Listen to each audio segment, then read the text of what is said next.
también ha tenido, y sigue teniendo, una larga historia de interpretaciones patriarcales sobre nuestro pasado.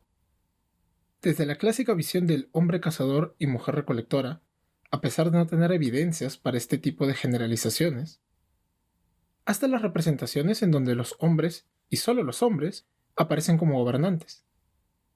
Lo cierto es que, como toda ciencia, la ideología, el contexto histórico en general, influye mucho en los temas escogidos y las interpretaciones realizadas. Tomemos el caso de los Andes precoloniales, por ejemplo. El único sistema de gobierno sobre el que tenemos registros escritos es el Tahuantinsuyo, y allí se tenía un gobernante supremo masculino con su esposa en un rol secundario. Los curacas eran principalmente, que no exclusivamente, hombres, y las mujeres eran utilizadas para formalizar alianzas, como el caso de las Aclias. ¿Podemos decir entonces que los anteriores sistemas de gobierno se organizaban de manera similar, con un gobernante masculino siempre? Se supone que no. No solo porque las diferentes sociedades que antecedieron a los incas eran de las más variadas, desde el fuerte estado Chimú hasta las poblaciones relativamente igualitarias de pastores chinchaycochas, pasando por el señorío de Chiribaya, sino porque las evidencias arqueológicas tampoco permiten hacer este tipo de generalizaciones apresuradas.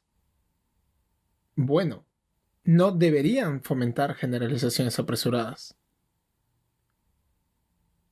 Mi nombre es Sergio Sáez, y en este episodio de Más de 200 vamos a hablar de un caso que contradice este tipo de visiones. Vamos a hablar de las gobernantes mochicas.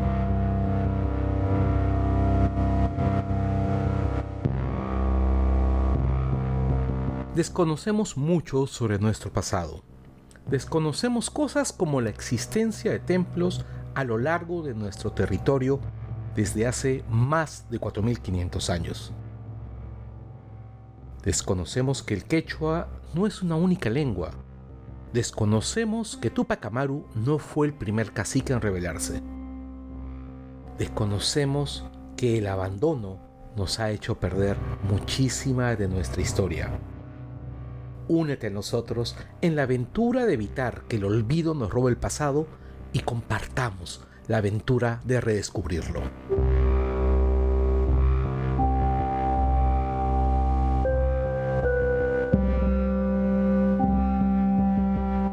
Empecemos con una pregunta. Hasta la década de los 80, ¿qué gobernante supremo, por llamarlo de alguna manera, se tenía? En todos los Andes centrales, solamente contábamos con el entierro del llamado sacerdote lechuza mochica, encontrado en Huaca de la Cruz, en el Valle de Virú. Pero este personaje era, a todas luces, una autoridad secundaria. A pesar de esta ausencia, la visión de la política mochica era la de una sociedad gobernada por sacerdotes guerreros, en masculino, sustentada en la presencia de varios personajes masculinos en la iconografía moche. El posterior descubrimiento del señor Esipán vendría a comprobar, entre comillas, esta suposición. Teníamos entonces al primer gobernante andino, no inca, en ser arqueológicamente documentado. Además, su ajuar, más allá de lo estéticamente precioso que era, incluía vestimentas y símbolos que permitían asociar al individuo con un personaje importante dentro de la iconografía mochica. Se cerraba el círculo entonces. Las imágenes que observábamos en la cerámica fina no eran solamente representaciones de mitos, sino que estaban copiando la realidad. Los grandes señores que aparecen eran personas de verdad. ¿O no? Ya llegará un episodio en el que hablaremos de Zipán y los importantes entierros allí descubiertos. De momento, quisiera detenerme solamente en este punto, porque la aparente convergencia entre la iconografía y los entierros se vería rota con los estudios en el complejo del Brujo.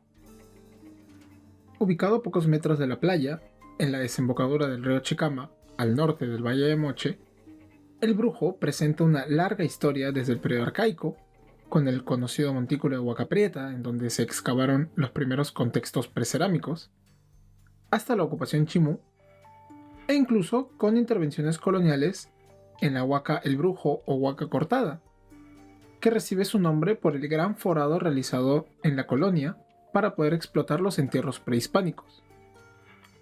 Es en este complejo, más específicamente en Huacacao, que se encontró un entierro que cambiaría de manera importante la representación de las élites mochicas. En la cima de la pirámide, el equipo de Regulo Franco encontró una fosa funeraria de cuyo relleno recuperaron una botella en forma de lechuza, ovillos y usos, tejidos, agujas de cobre, una escultura de madera de un mono, huesos de pescado y cinabrio. Debajo se encontraron adobes, 2 tarimas de caña brava y unos troncos que finalmente cubrían el fardo funerario. Junto a este fardo aparecieron 2 vasijas finas, una botella en forma de un personaje sentado con turbante y otra en donde una sacerdotisa, entre comillas, o curandera, impone su mano sobre una niña que está lactando. También se halló una adolescente sacrificada por medio del estrangulamiento como acompañante del entierro, a la que posteriormente sería conocida como Señora de Cao. La acompañaban 23 estólicas de madera, o lanzadores de dardos, cubiertas de cobre dorado, 3 cuencos de metal, 15 collares de oro, cobre y piedras semipreciosas, aretes con incrustaciones de turquesa y 44 narigueras bimetálicas de oro y plata, con incrustaciones de concha y turquesa. Todo este material estuvo cerca del cuerpo de la señora de Cao, mientras que encima de ella se colocaron 31 placas de cobre dorado, una capa de algodón, un plato de cobre, 7 agujas de oro y cobre, 13 copos de algodón y 64 usos de madera. Finalmente, luego de varias capas de tejidos, se colocaron 4 tocados y 2 bastones, porras, de madera cubiertas con cobre dorado. Además del rico ajuar, destacan bastante los tatuajes de los brazos y piernas de la señora de Cao, con imágenes de serpientes, arañas, peces, caballitos de mar, pulpos, el animal lunar mochica, líneas y rombos. Es evidente, pues, que nos encontramos frente a una persona de la parte más elevada de la élite. Vamos, sigue siendo el único entierro encontrado en la cima de las pirámides Moche. Su estatus era bastante especial. Pero, y este es un gran pero, en un inicio fue considerada más como una sacerdotisa, y no tanto como una gobernanta, estableciendo una jerarquía entre las funciones religiosas y políticas. ¿Alguna razón en específico? Honestamente no. Yo personalmente recuerdo el énfasis que se le daba a los elementos religiosos de su entierro. Los tatuajes están asociados a los cultos al agua, registrados en épocas más tardías, y la vasija de la curandera, que no queda claro realmente si era una curandera o no. Sin embargo, con el pasar de los años, se le fue reconociendo el poder político que habría tenido durante el auge de los mochicas del sur. Y para ver en detalle la diferencia entre los mochicas del norte y los mochicas del sur, les recomiendo escuchar nuestro podcast dedicado al tema. Bueno, regresando. ¿Cómo no reconocer el poder político que tenía? Hasta el momento, la señora de Cao es la máxima gobernante encontrada en el territorio de los mochicas del sur. Ejerció su poder desde el Valle de Chicama durante la fase Mochica Medio, siendo contemporánea de los gobernantes de Zipán. En ese sentido, es importante señalar que compartía algunos atributos con sus vecinos lambayecanos. Al igual que ellos, está asociada a la figura del búho y utiliza un tocado con forma de B. ¿Por qué es relevante esta forma? Pues porque no corresponde a un atributo de la única divinidad femenina identificada en el panteón Moche. Esta más bien usa unos penachos de varias puntas. Y más bien, este tipo de tocado está asociado con el personaje que el arqueólogo Krzysztof Makowski identifica como el guerrero del búho o dios de las montañas, la figura erróneamente identificada como el Ayapaec de los famosos murales de Huaca de la Luna. Además de ello, las porras y las estólicas son símbolos asociados con elementos masculinos, como la guerra y la caza, los cuales tampoco tienen que ver con la divinidad femenina. Esta utilización de la simbología masculina es un tema interesante que necesita debatirse, pues podría responder a varias causas. La señora de Cao las podría haber usado para legitimarse, o simplemente podían ser símbolos utilizados por cualquier miembro de la élite, independientemente de su género. No solo eso, estos atributos se cruzan con la presencia de materiales textiles, tradicionalmente considerados como una actividad femenina. Hay harta discusión por hacer. Regresemos a la divinidad femenina. ¿Por qué no utilizar símbolos asociados a ella para su enterramiento? Nuevamente, es un tema no resuelto. ¿Podría ser porque en el panteón de los mochicas del sur su jerarquía era inferior? Quizá. Lo cierto es que la divinidad femenina no es tan relevante en los mitos como sí lo es el mellizo terrestre y su lucha con diversos seres sobrenaturales, o el dios de las montañas presidiendo sacrificios de todo tipo. Sin embargo, hay una serie de relatos en donde la divinidad femenina toma un papel central. En la serie conocida como La Rebelión de los Objetos, ella es, junto con el dios de las montañas, una de las deidades que ataca a la humanidad junto con objetos antropomorfos. Al final de la secuencia es derrotada por el guerrero del águila, quien pasa a ser el personaje más importante durante la fase Mochica tardío de los Mochicas del Sur. Hasta el final de este estado, la divinidad femenina desaparece al sur del Valle de Chicama. Pero en el norte, esta es la época de su mayor importancia.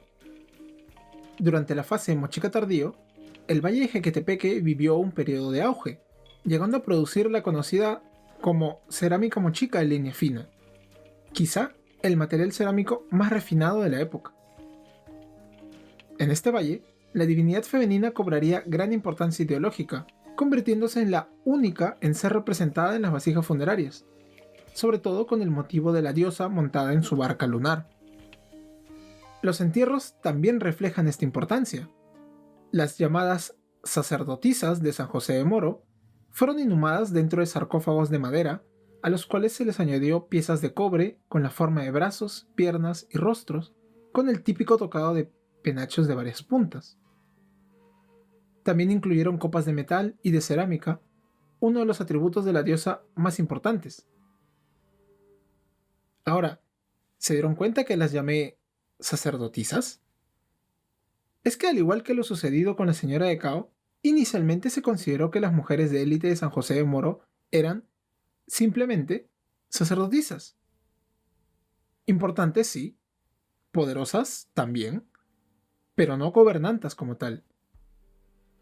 Con el paso de los años, las excavaciones siguieron recuperando más mujeres de élite y 0 gobernantes masculinos. Era cada vez más claro que, en el Valle de Jequetepeque, el poder político estaba en manos de mujeres que se identificaban a sí mismas con una diosa que no perdió su prestigio en esta región.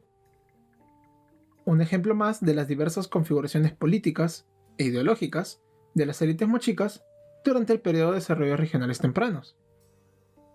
Estas sacerdotisas impulsaron grandes redes comerciales desde el Valle de Jequetepeque, lo que las llevó a importar cerámica Cajamarca, cerámica Huari y cerámica Lima.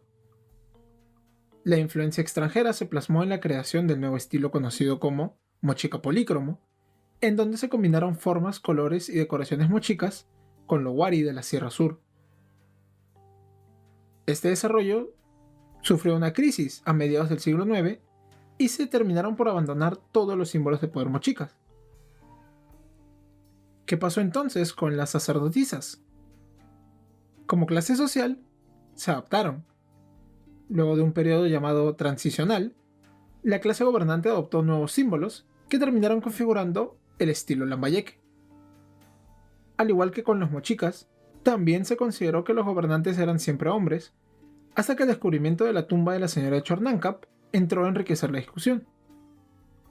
Finalmente, antes de terminar, quisiera señalar que la costa norte no solo ha sido la región andina con más estados sucesivos, sino que también es la que nos ha brindado más datos sobre mujeres en posiciones de poder, desde la señora de Cao hasta Chornancap, e incluso las capullanas que conocieron los conquistadores. Pero sobre estas mujeres hablaremos en el siguiente episodio.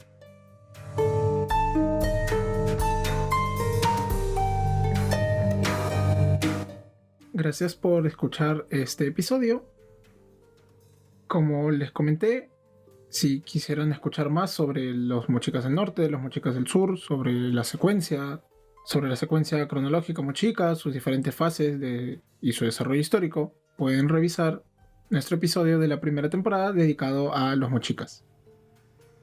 Antes de pasar a la bibliografía, nuevamente agradecer a nuestros Patreon, quienes ya vienen apoyando durante varios meses este proyecto. Muchas gracias a Iván Villarreal, Josué Aramburu Mantovani, Lindo Blair, CBZ, Franca Barca y Bernardo Niolán Venero. Ya saben que si desean contribuir con nosotros pueden hacerlo vía Patreon, buscándonos como Más de 200, podcast de historia andina, y pueden apoyarnos desde $1 y de suscribirse cuando deseen. Recuerden que los episodios seguirán saliendo de manera gratuita en iVoox, Spotify y YouTube.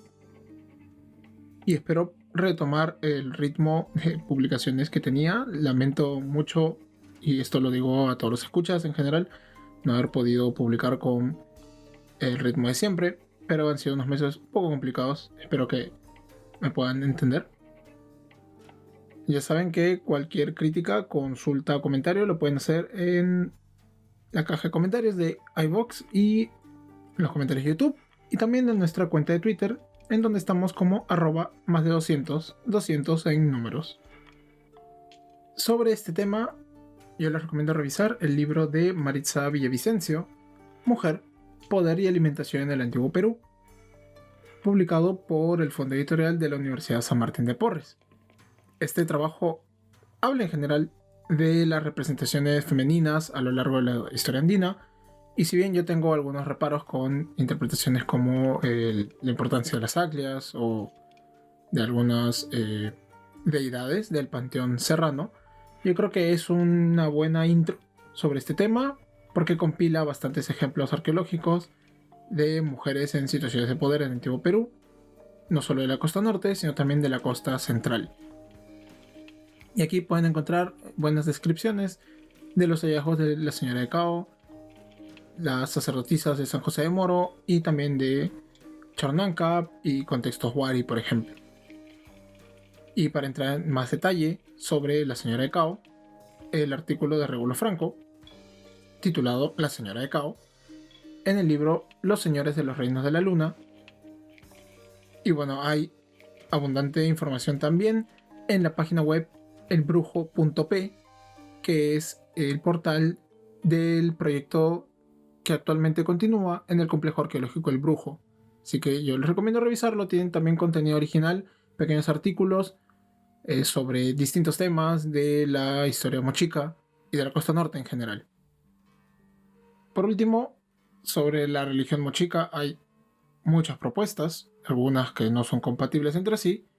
Yo personalmente sigo los postulados del arqueólogo Krzysztof Makowski, así que la terminología de las deidades que yo he usado, guerrero del águila, guerrero del búho, divinidad femenina, corresponden a este investigador.